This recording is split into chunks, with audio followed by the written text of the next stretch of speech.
Bago po ako magsimula, ako nga po pala si Pastor JR. I'm one of the pastors here in Victory. We would like to welcome everyone.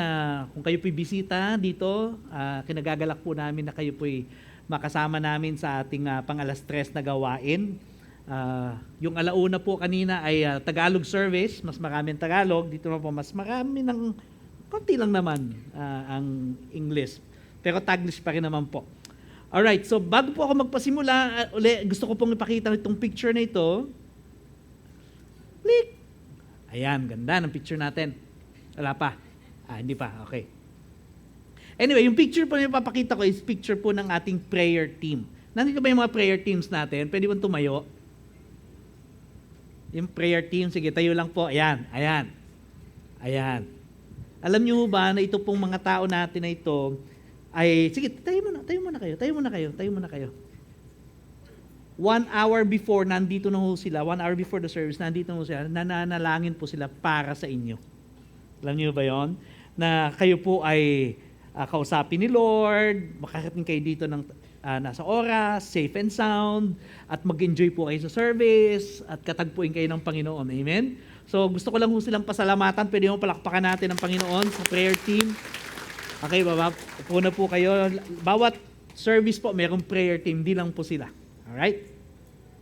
Okay, we are now in the last week of our 5-week series on our worship liturgy called When We Gather. Okay, for 4 weeks, sinasabi ko po paulit-ulit, sinimulan po ito ni Lennon, what we do, the things that we do things to us. Yung mga bagay na ginagawa natin, may ginagawa sa buhay natin. Sinishape tayo, nilililok tayo, minumolde tayo, binabago tayo, tinatransform tayo ni Lord sa magitan ng mga bagay na ginagawa natin dito sa simbahan natin, yung paulit-ulit. Yung liturgy po, ibig sabihin ng order, repeated order. So paulit-ulit natin ginagawa, it forms us. Sabi ni Paul, I have no problem repeating myself to you. Okay? Sabi ng mga educators, repetition is the key to learning. Kaya paulit-ulit yung ABC, 1 plus 1, 1, 2, 3, because repetition is the key. So, yung worship liturgy natin, as a repeated order of our worship, do things to us. It transforms us. Let's all stand up and we will read several passages from the book of Acts.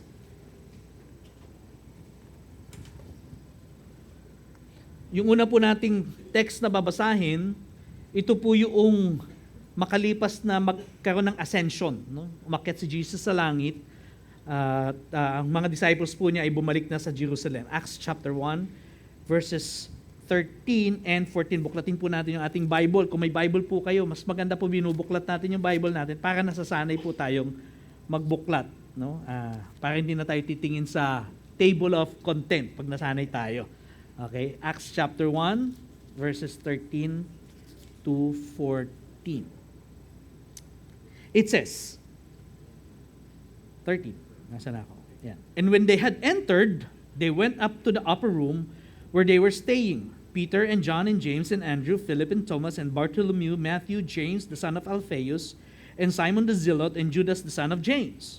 All this, with one accord, were devoting themselves to prayer, together with the women and Mary, the mother of Jesus, and his brothers. Okay, the next verse or verses will be from Acts chapter 2, verses 41 to 42. Ito naman po yung natapos na yung Pentecost, nagkaroon ng baptism of the Holy Spirit, 3,000 po ang nakakilala sa Panginoon. At ito po ang sinasabi sa verse 41 and 42. So those who receive His word were baptized, and were added that day about 3,000 souls. And they devoted themselves to the apostles' teaching and the fellowship, to the breaking of bread and the prayers. Okay. Punta po tayo sa chapter 4, verses 29 to 31. Ito naman po yung makalipas na si Peter at si John ay nagpagaling ng isang bulag na pinanganak na po siyang bulag for 40 years. Bulag po siya, nagpagaling siya. Sila po ay tinreta ng mga religious leaders na wag silang magpipreach in Jesus' name. Verse 29. It says, and now, ito po yung panalangin ng mga disciples, and now, Lord, look upon their threats and grant to your servants to continue to speak your word with all boldness while you stretch out your hand to heal, and signs and wonders are performed through the name of your holy servant, Jesus. And when they had prayed, the place in which they had gathered together was shaken, and they were all filled with the Holy Spirit and continued to speak the word of God with boldness. Let us pray. Lord, salamat. Lord, we pray that indeed you will speak to us. Holy Spirit, you will teach us. Lord, I pray that you will take away the pride in our hearts. You will give us the humility to accept your word. And we will not just be hearers, but doers also. We thank you, God, in Jesus' name. Amen and amen. Makakapo na po tayong lahat. As your pastor here sa 1 o'clock and 3 p.m. service, I have the privilege of observing the people attending our church. No? I noticed that the people attending this church enjoy much, number one, the time of congregational singing. Okay? That's first. Okay. Okay na ba yung ating keynote? Not yet? Konti na lang? Sige, kikimot na muna ako. Okay. Sige. So, una lang na-enjoy yung congregational singing. Kahit nga po mga visitors lang o mga newbie pa lang, no? Kahit sa simula po medyo naiya pa sila. Palakpak ganyan, medyo. Pero eventually, bumibigay din po sila sa pag-awit at sa pag-indak. No? Another part that people not only enjoy but really look forward to ay yung tinatawag natin the sermon part. Pinag-usapan natin yan last week. Okay? Ito po yung mga hinihintay ng mga tao, kaya sila umatin talaga. Yung iba po, sa sobrang na-enjoy nila yung sermon, grabe, nakakatulog sila.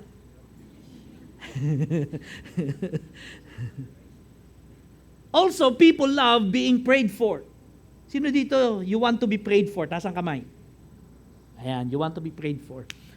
Pinagpipray yung mga pangangailangan natin, lalo, alam niyo, yung mga lumalapit sa amin, usually, gustong-gusto magpa-pray, yung magbo-board.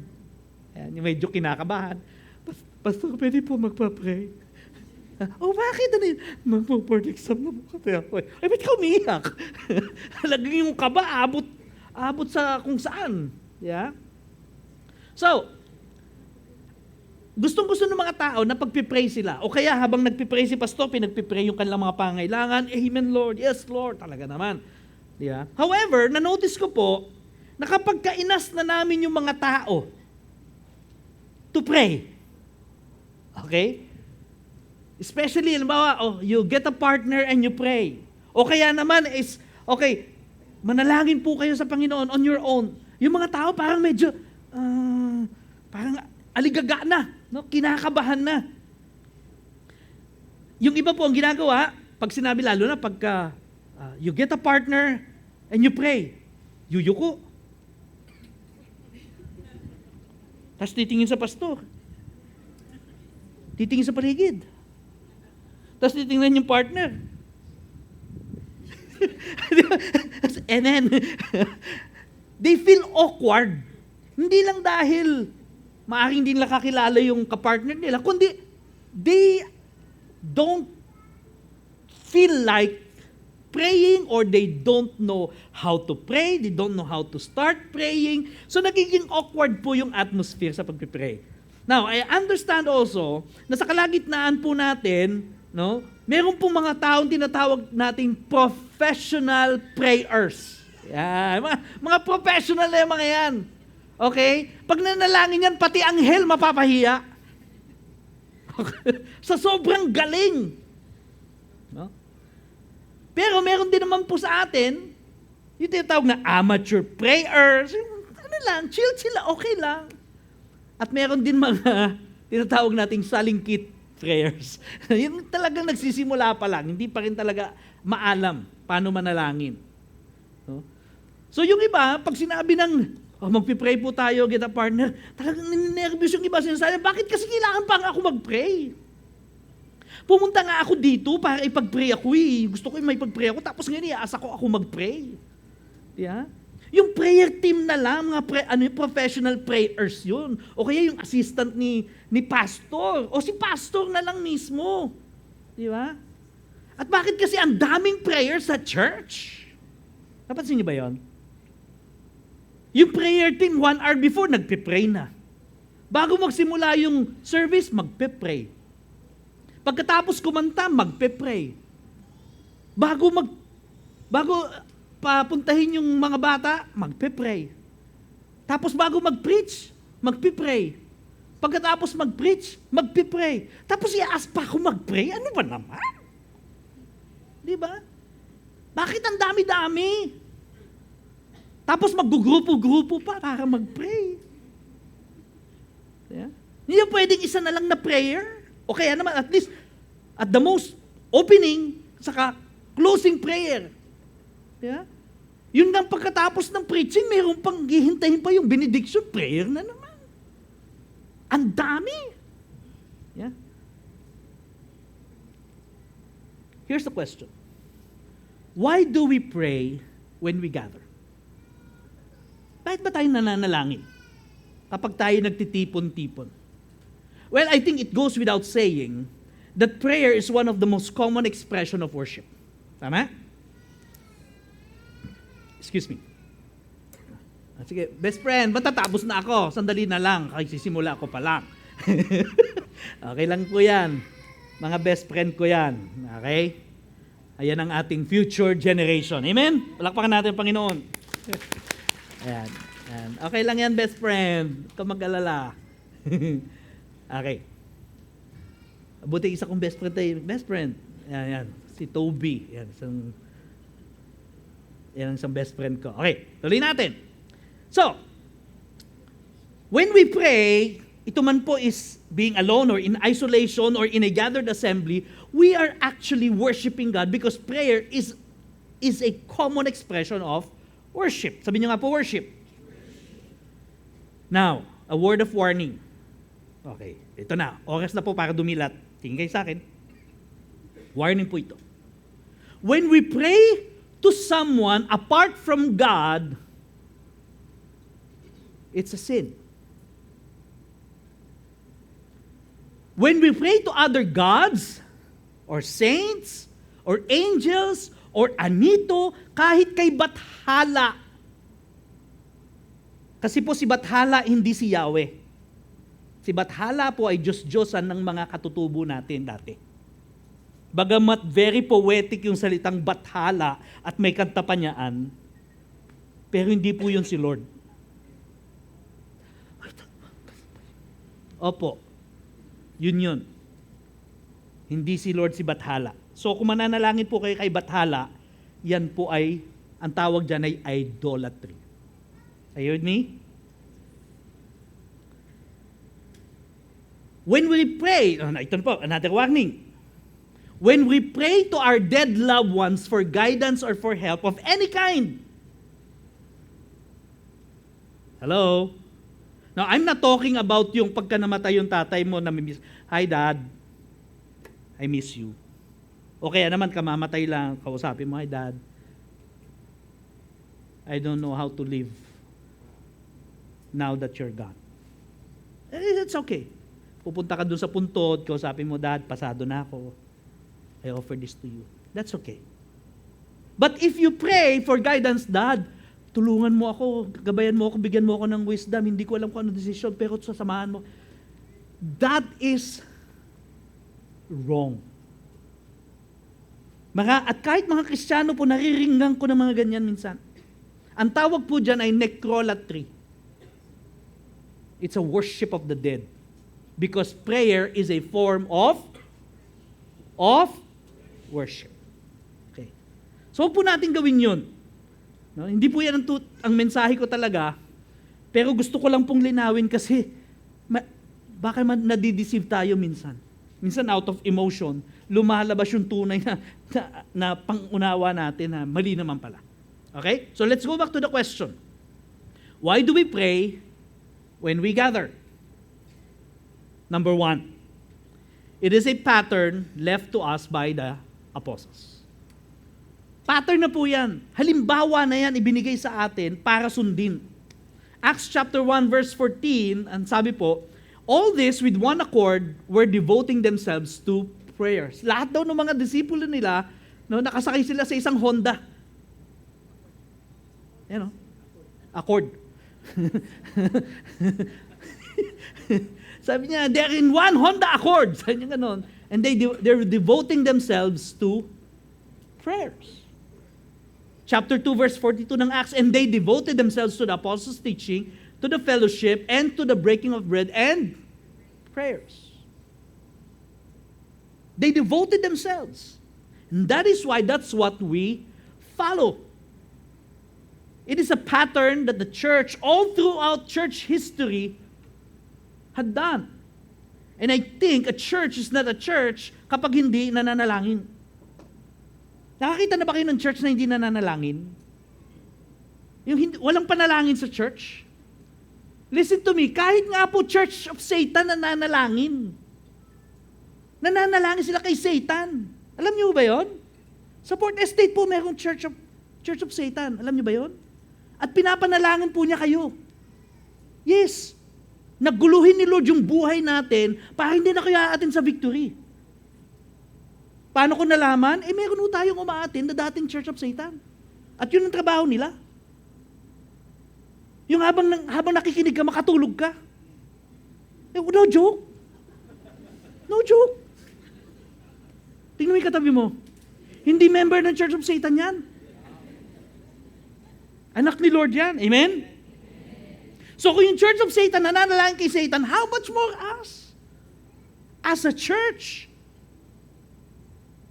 Yeah?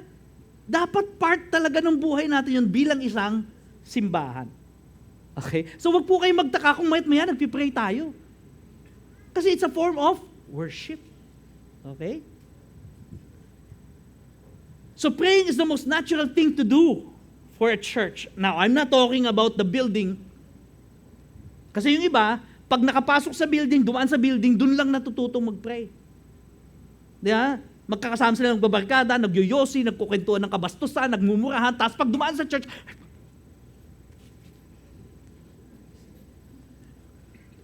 diba? Paglagpas dun sa church, balik na ulit. I'm not talking about the building, I'm talking about the people. Talking about us. When we gather, we pray. And it's the most natural thing to do for the church, to pray.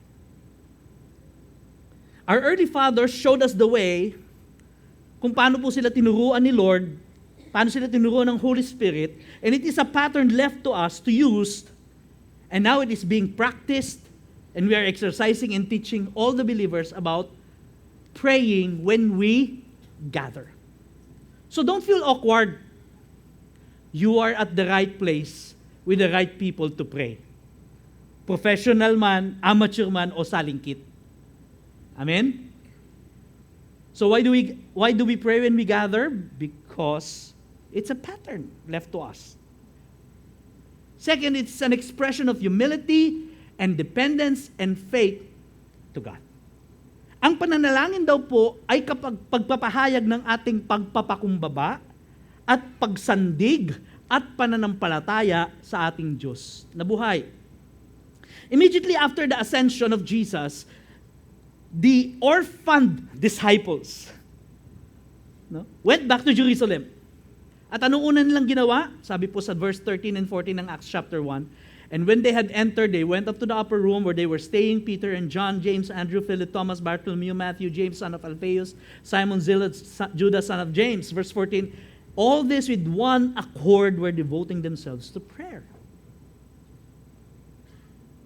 Wala na yung Panginoon nila eh. Sabi, basta hintayin niyo yung Holy Spirit. Sabi niya, ano ba yun? Paano ba yun? Basta, hintayin na lang natin, punta tayo sa Jerusalem, balik tayo doon. Anong ginawa nila? Nag-pray. Kaya minsan pag hindi nyo alam kung ano gagawin, ano magandang gawin? Pray. Pag feeling mo parang nag-iisa ka, pray. Because that's an expression of humility and dependence and faith. Tingnan po natin sa Old Testament. 2 Chronicles chapter 20 verse 1 to 4. After this, the Moabites and Ammonites, and with them some of the Meunites, came against Jehoshaphat for the battle. Some men came and told Jehoshaphat, a great multitude is coming against you from Edom, from beyond the sea, and behold, they are in Hazazon Tamar, that is En-gedi. Then Jehoshaphat was afraid. Sino dito natakot na? Taas ang kamay. So ilan lang kami mga honest. Taas ang kamay, natakot na. So qualified kayo dito. Sa Jehoshaphat po, natakot. Then Jehoshaphat was afraid and set his face to seek the Lord. So when you're afraid, set your face to seek the Lord. Okay? And proclaim a fast throughout all Judah, and Judah assembled to seek help from the Lord, and from all the cities of Judah, they came to seek the Lord. So now, it's the whole city, the whole town. Verse 12. Punta tayo sa verse 12. O our God, this is Jehoshaphat now leading the people in prayer. O our God, will you not execute judgment on them? For we are powerless against this great horde that is coming against us. We do not know what to do, but our eyes are on you. Panginoon, we are powerless. Lord, hindi ko po kaya to. Hindi po namin to kaya. Hindi namin alam ang gagawin namin. Tuliro kami. No? Kumakanta pa sila niyan. Tuliro, tuliro. Yeah? But our eyes are focused on you. Congregational prayer, mga kapatid, is an expression of humbling before God. One of our favorite verses, especially when we pray for our nation, 2 Chronicles 7:14, if my people who are called by my name humble themselves, say humble. Humble themselves and pray, seek my face, turn from their wicked ways, then I will hear from heaven and I will forgive their sins and heal their land. You see, God loves it when we humble ourselves before Him. Do you agree? Do you agree? Ulitin ko po. God loves it when we humble ourselves before Him, but God hates pride. God hates pride. Wala po ito sa keynote ko, but I want to read some verses from the Bible about God hating pride. For example, Proverbs 16:5, where there is strife, there is pride, but wisdom is found on those who take advice. Proverbs 8:13, to fear the Lord is to hate evil. I hate pride and arrogance, evil behavior, and perverse speech. Sabi ni James chapter 4 verse 10, humble yourselves before the Lord and He will lift you up. James chapter 4 verse 6, but He gives us more grace. That's why the scripture says, God opposes the proud but shows favor to the humble. And many more other verses. God hates pride. But the Bible, saliksikin po niyo every page of the Bible, you will see that God celebrates humility. He highlights humility and He never celebrates pride. Why? Because God, it's not something to be celebrated. Are you with me? Anong gusto ni Lord? Humility, not pride. Satan fell from being a high-ranking angel in heaven and became an adversary of God because of pride. Adam and Eve and the whole humanity fell because of the sin of the lust of the flesh, lust of the eyes, and the pride of life. No wonder God hates pride. But He loves us to humble ourselves before Him, to express our dependence on God and our faith in God by saying, Lord, we don't know what to do. We are powerless, but our eyes are upon You. Amen? Why do we pray when we gather? Third is there's power in united prayer. Jesus Himself said in Matthew 18 verse 19, again I say to you, if two of you agree on earth about anything they ask, it will be done for them by my Father in heaven. There's power in unity. There's power in agreement when we pray. Doon po sa text na binasa natin a while ago, nung si Peter po saka si John, tinitreaten po ng mga religious leaders. Ano ang reaction ng mga church at that time? Verse 24 ng chapter 4, and when they heard it, they lifted their voice together to God. Sabi nyo nga po, they lifted their voices together. Pastor, ano ibig sabihin yan? Sabay-sabay silang nanalangin? Yes. Pastor, hindi ba nalilito si Lord? Hindi. Kahit 1,000 pa at kahit 1,000,000 pang sabay-sabay na nanalangin ng tao, kayang i-process ni Lord yun, higit pa siya sa AI. Mas mataas ang microchip ni Lord mag-process. Kahit buong mundo mag-pray, kaya ni Lord. And so when they lifted up their voices together, they were so united, something happened. Because you see, change happens when we are united in prayer. Change happens. God intervenes into the situation. Personally, naranasan natin yan. Amen? Sa church po natin, naranasan natin yan. May mga pagkakataon, pinapanalangin natin yung ating mga mahal sa buhay.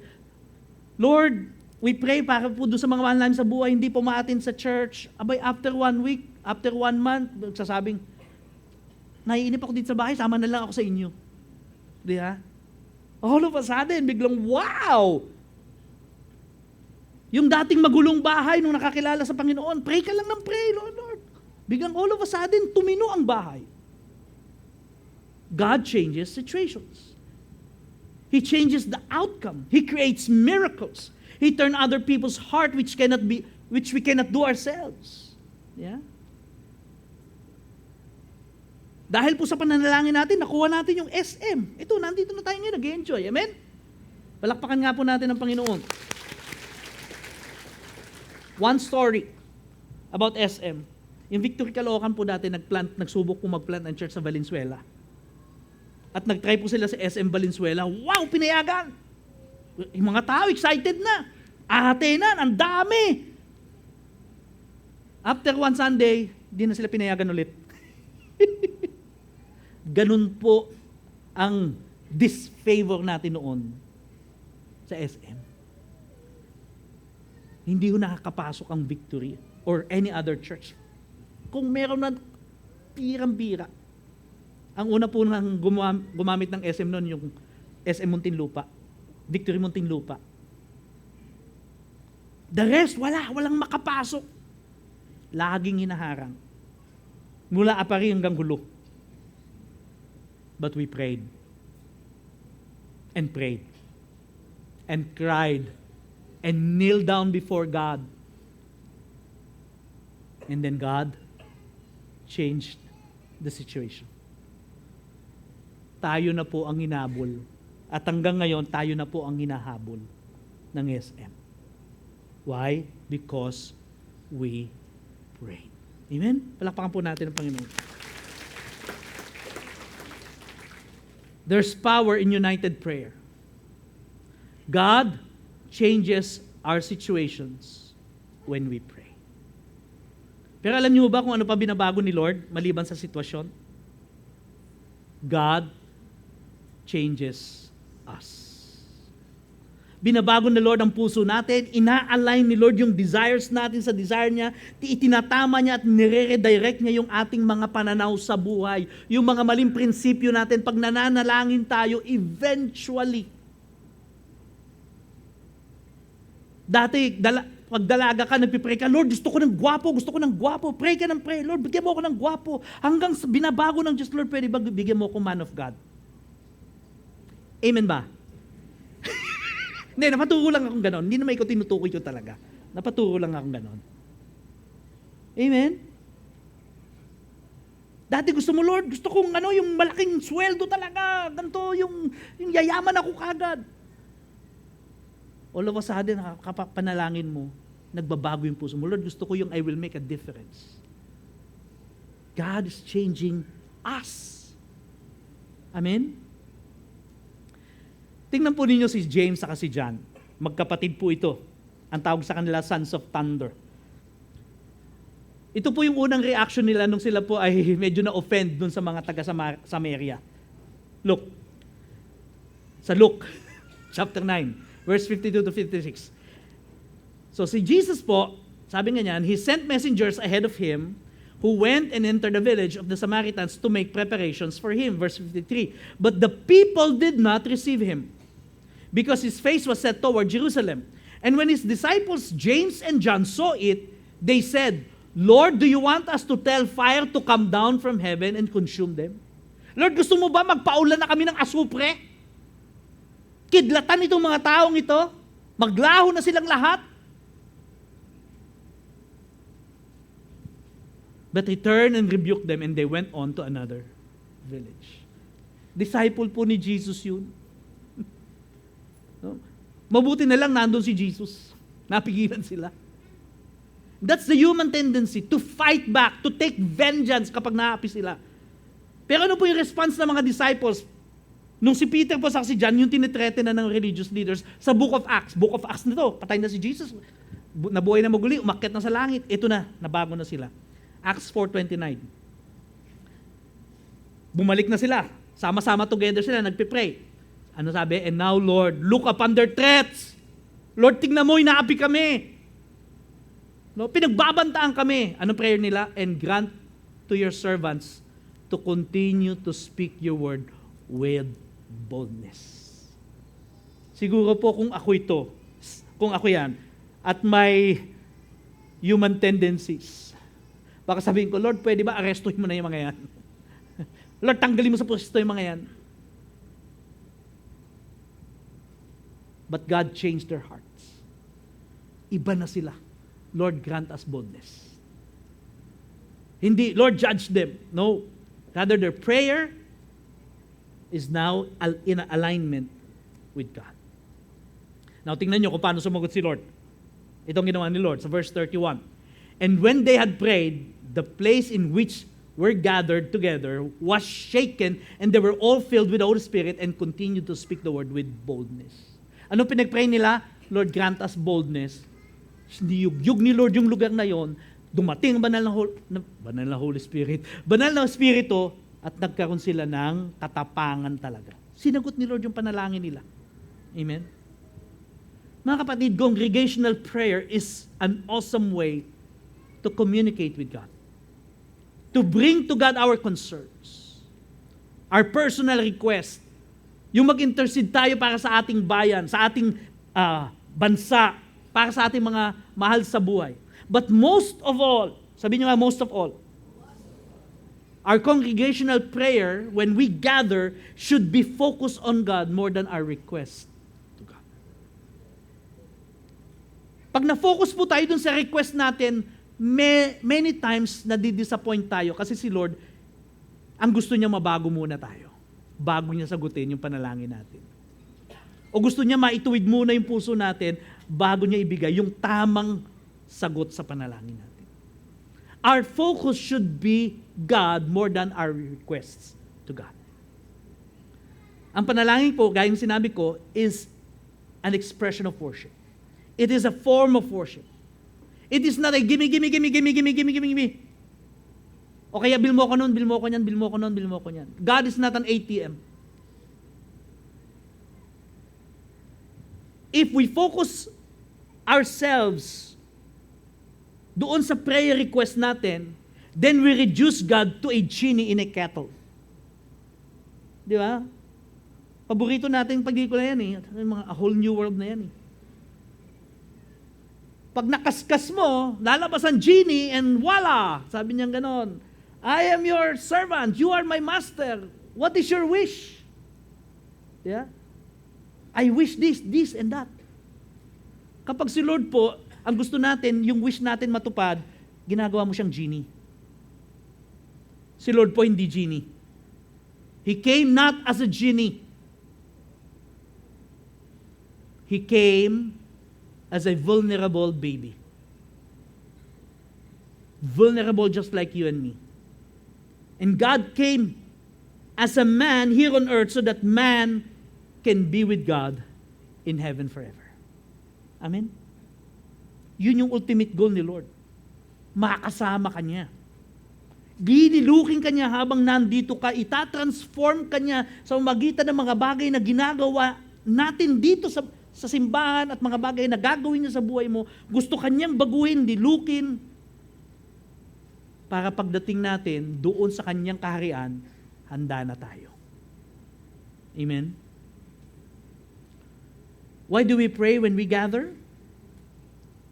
First, it's because it's a pattern left to us by the apostles.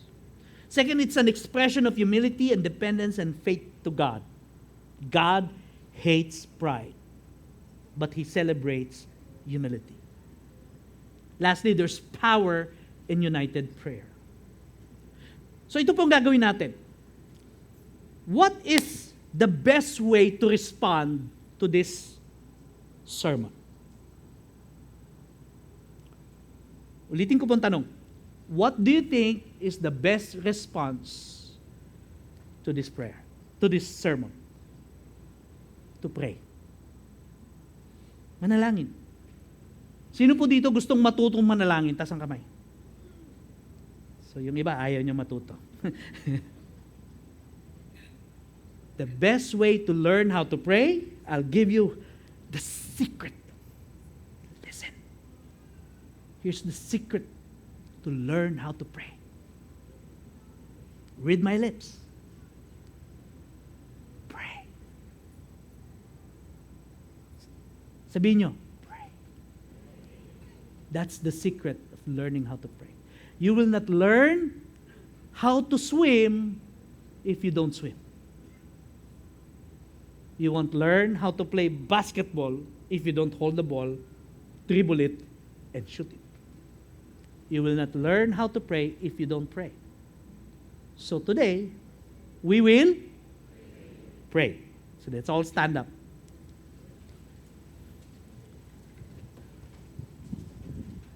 Tingin kayo sa akin. Tingin kayo sa akin.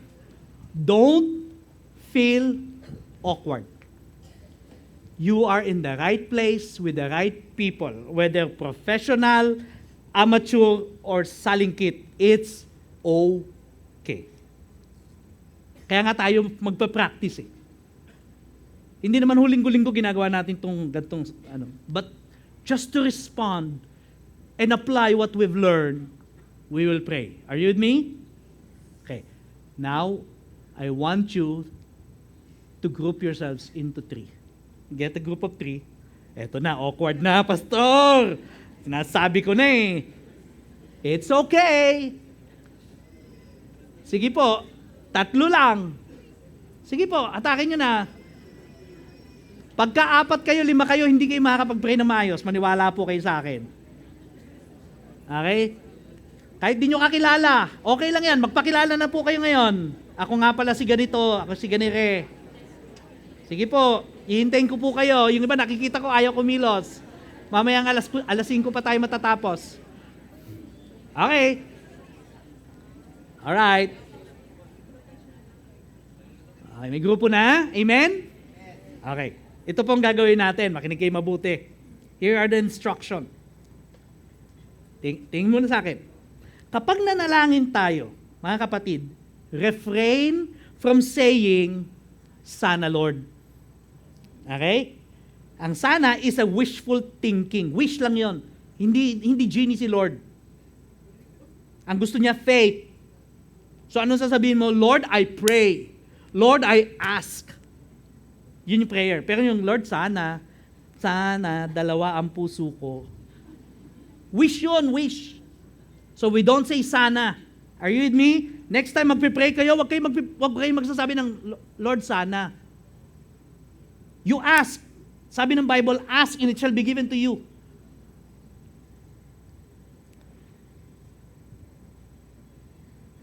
We will take turns. So 3 kayo, magte-take turns tayo. I'll give each one of you 1 minute to pray. So, kung maikli lang prayer nyo, damihan nyo na, dagdagan nyo na. Okay lang yun, kahit magkamali. Okay lang yun, mahalaga makapag-practice. Tapos, yung mga professional prayers natin, makinig kayo. Listen, yung mga matatagal na, marunong, magaling mag-pray. Okay? Make your prayer short and simple. Okay. Yung mga anak ko, medyo minamasahin na yung misis ko. Short, sabi niyo nga short, and simple. Huwag masyadong mabulaklak. Kasi pakikinggan kayo ng mga salingkit. Pag napakinggan kayo ng salingkit na medyo ang hirap nung ginagawa nyo, mahirapan sila. So pag nag-pray ka, sasabihin mo lang, Father or Jesus. No? Yung mga professional prayer po kasi, iba mag-pray yan eh. Oh, Father, heart God, in the precious mighty name of conquering Lord Jesus Christ. Thank you for the food. Amen. Mas mahaba pa yung introduction kaysa sa prayer. Okay? Make it short and simple. Short and sweet. Direct to the point. Don't take too long. 1 minute each. Tapos, pag last 10 seconds na, kasi may time po tayo dyan, last 10 seconds, maririnig nyo to.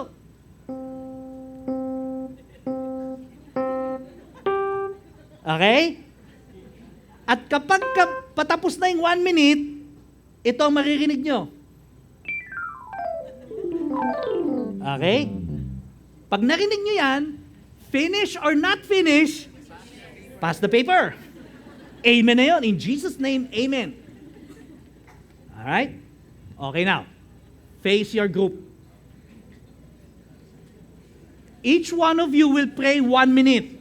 Tapos take turns. Pag narinig nyo yung in Jesus' name, amen. Next. Okay, ready? We will pray. Tingin mo na sa akin. Ito yung pagpipray nyo. Ipagpipray nyo yung katabi nyo sa kaliwa.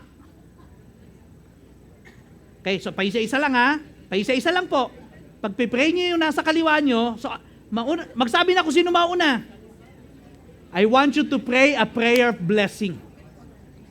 Lahat ng maisip yung blessing para sa kanya, pag-pray nyo. Okay? Pagkatapos ng isa, yung isa naman, isa naman. Meron naman tayong timer. Ready? You may feel awkward, but you are in the best place. Ready? You may start now.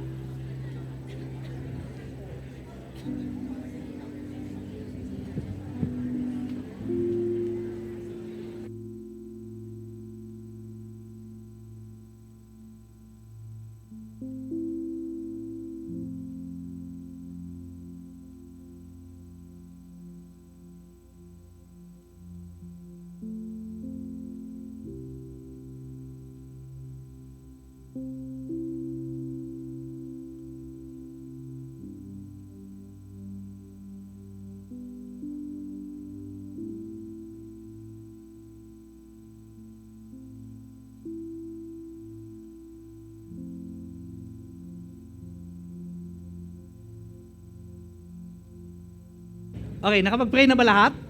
Okay. Palakpakan natin si Lord. Now, hindi pa tayo tapos. Practice pa, isa pa. Isa pa. Naalala nyo, dun sa verse, sabi niya, they all lifted up their voices together. This time, we're going to pray all together.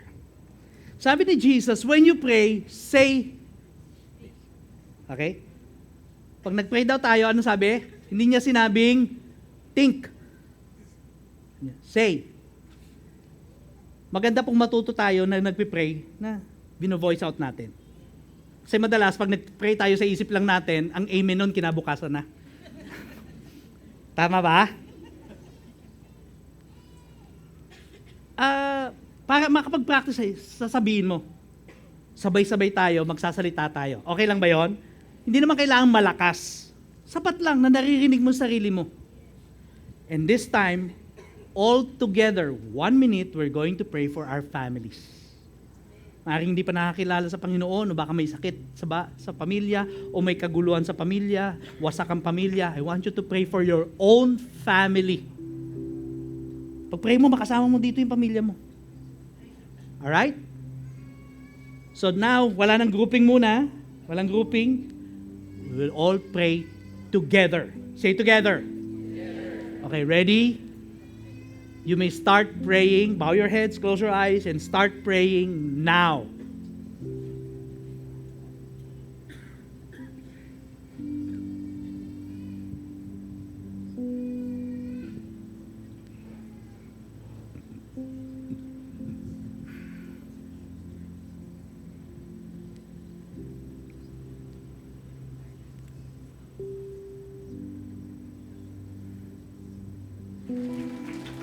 Last.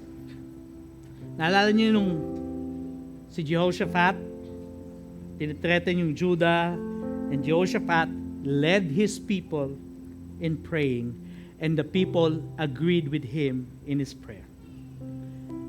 We're going to pray for our country, for the president, for the impeachment court, for the Supreme Court. And I want you to agree with me. Paano ba yun, Pastor? Paano ba yung mag-agree? Some of you, napapansin nyo, pagka nagpipray tayo sa church, may nagsasabing, Amen, Lord. Yes, Lord. Yeah. They're expressing agreement. Pag may sinabi yung pastor sa prayer, yes, Lord. Amen, Lord. Yung iba, Tagalog, opo, Panginoon. Siya nga po, Panginoon. Kung komportable kayo ng Ilocano, Ilocano. No? Uwi na po. Yeah. It's okay. Ang mahalaga, you agree. Are you with me? So pag kami pinagpipray ako and you feel like medyo nag-resonate sa puso niyo yung pinagpipray ko, yes Lord. Amen God. Okay? Okay lang pong iparinig ninyo, ibukan niyo yung big niyo at sabihin, yes God.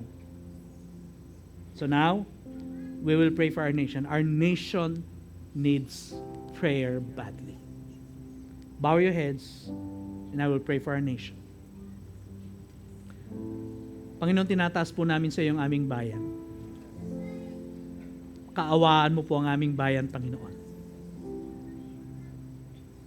Lord, you have planted so much seed of the gospel, so much seed of the grace. Lord, we pray, Panginoon, hindi lamang po magbunga ito ng kaluluwa, kundi magbunga din po ito ng righteousness sa aming bayan. Lord, tinataas po namin sa iyo ang aming presidente, Panginoon, Bongbong Marcos. Lord, palubutan mo po siya ng mga taong may takot sa iyo. Mga taong magbibigay ng magandang payo sa kanya. Mga tao, Panginoon, na hindi po korupsyon ang nasa puso, Panginoon. Alisin mo yung mga tao, Panginoon, na bumubulong sa kanya, na pawang kalokohan lang, pawang korupsyonan lang, Panginoon, ang iniisip. Panginoon, dalayan ko po, ikaw po magbigay ng kalakasan sa kanya. Ikaw po, Panginoon, ang magbigay sa kanya ng malakas na pangangatawan, matalinong pag-iisip, O Diyos. Ilayong po siya, Panginoon, sa tukso ng korupsyon sa aming bayan. In Jesus' name. Lord, tinataas din po namin sa iyo ang Senado, ang impeachment court, Panginoon. Lord, nagkukos po ito ng division, Panginoon, sa amin. Lord, dalayan ko, ikaw po ang magrenda, Panginoon, ng sitwasyon na ito sa aming impeachment court. And we pray, God, that righteousness, justice, transparency, Lord God, will prevail over that impeachment court in Jesus' name. Lord, I pray that you will get rid of the political bickerings and factionalism, Lord God, over our nation, over that impeachment court, Lord God. And only your Spirit will prevail. In the name of Jesus. Lord, tinataas din po namin sa iyo ang aming Supreme Court. Panginoon, marami na pong kasong inihahain, Panginoon, sa aming Supreme Court patungkol po sa iba't ibang issue ng aming bayan, lalo na po yung mga isyong pampolitikal. Lord, dalayan po namin, ikaw po, Panginoon, ang magbigay ng wisdom, understanding. Lord, I pray for great judgment, Lord God, para po sa kanila. Lord, so that when they make their own decision, they make judgment, Lord, I pray it will be based on righteousness and justice and transparency and not political favors, Lord God.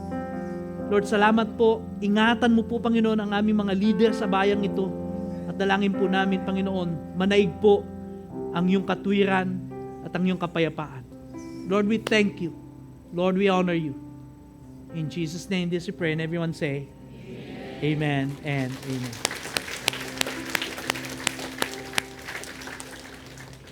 Raise your hands as I speak blessing to you. May the Lord bless you and keep you. May the Lord turn His face towards you. May the Lord be gracious to you. And that He may grant you peace. Peace that surpasses understanding. The shalom of God. The wholeness of God. Nothing missing, nothing broken. Peace that brings life. And may you be a bearer of that peace to this darkened world. In Jesus' name, amen. You're now sent, people of God. Be a blessing. Amen. Amen.